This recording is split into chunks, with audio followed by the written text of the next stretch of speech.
You have to connect a new channel to everyone you want to pay. This myth usually glosses over a keyword, network. You can create one channel to pay multiple parties. Think of it like connecting the roads. As long as there's a route to the house you want to reach and the road is wide enough for your vehicle, you can go there. A lot of mobile wallets will even have the option to connect for you, often doing so in a manner that will allow you to reach the overwhelming majority of nodes on the Lightning Network. Of course, you can always use the Lightning Network more privately, connecting only amongst people you know. The Lightning Network is centralized. Anybody can run a Lightning node. The requirements are similar to running a Bitcoin node, essentially installing and opening a piece of software on a computer. You can also choose who to connect to and how to do it. There's no requirement to connect to certain nodes or to create hubs. You are free to find anyone to connect to and to create your own payment paths. The Lightning Network is controlled by X, Y, or Z company. The Lightning Network is just a protocol based on a series of specifications called bolts, basis of Lightning technology. There are several entities who have created software that works and allows users to interact with the Lightning Network, including Lightning Labs, Blockstream, Async, and even MIT. Just like Bitcoin, the Lightning Network is open source and a collaborative project. X, Y, or Z company is pushing Lightning to make money off of fees or to control Bitcoin, etc. If you have Bitcoin and you have a computer, you can use the Lightning Network to earn fees. There's almost nothing stopping anybody from creating routes to make it faster, cheaper, or easier for people to pay with the Lightning Network. Given the lack of barriers to entry and the ability to set your own fees, competition for new routes essentially pushes fees extremely low, and it would be extremely difficult for any one entity to have any advantage in earning fees off of the Lightning Network. Zero confirmation transactions solve the same thing as the Lightning Network.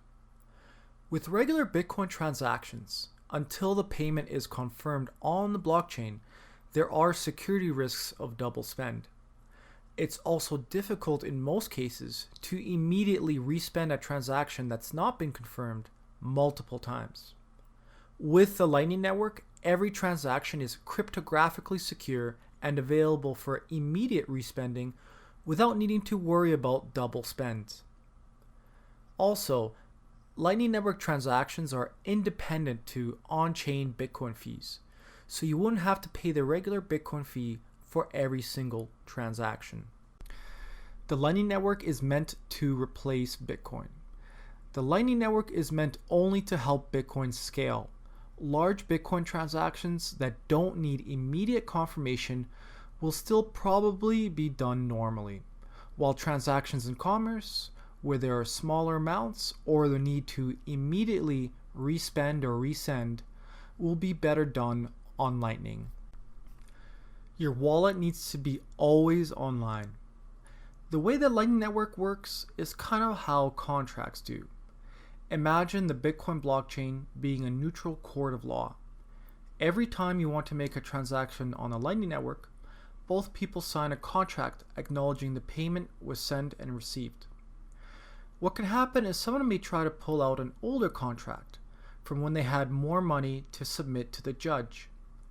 If your node is not online to show the latest contract, the judge will only have the old contract to go off of. The Lightning Network actually has a few ways to solve this. You can choose a period of time from where the contract is first submitted to where the payment is finalized and paid out, giving you plenty of time to come back online and stop the cheater. There are also services called watchtowers, which stay online and always have a copy of the latest contract. So if one party tries to pull a fast one, the watchtower will immediately negate this effort. Anybody could set up a watchtower. Now, what are the consequences of trying to cheat on Lightning? The cheater can actually lose all of their funds in their channel if and likely when they're caught. By choosing either a watchtower service or a generous amount of time for retaliation, you don't need to have your Lightning wallet always online. The Lightning Network is shrinking or not growing. Sometimes people focus on the number of channels on Lightning to make determinations about its growth or use. This isn't a very accurate way of measuring the health of the network.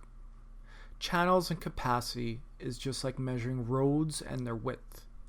It doesn't tell you how many cars are actually traveling on that road. Because of some of the privacy features of the Lightning Network, it would be incredibly difficult to measure the throughput or how many transactions are being created on the Lightning Network. The velocity of Bitcoin on a Lightning Network isn't an easily trackable metric. If the capacity of the network was, for example, 1 Bitcoin, that 1 Bitcoin could have changed hands around 5 times, 50 times, or even 5 million times within one day. For a savings-heavy currency like Bitcoin, the Lightning Network is kind of like a checkings account. You only ever need it to be large enough for daily and weekly purchases. It's unlikely you'll ever want a large portion of Bitcoin's total supply to ever be on Lightning.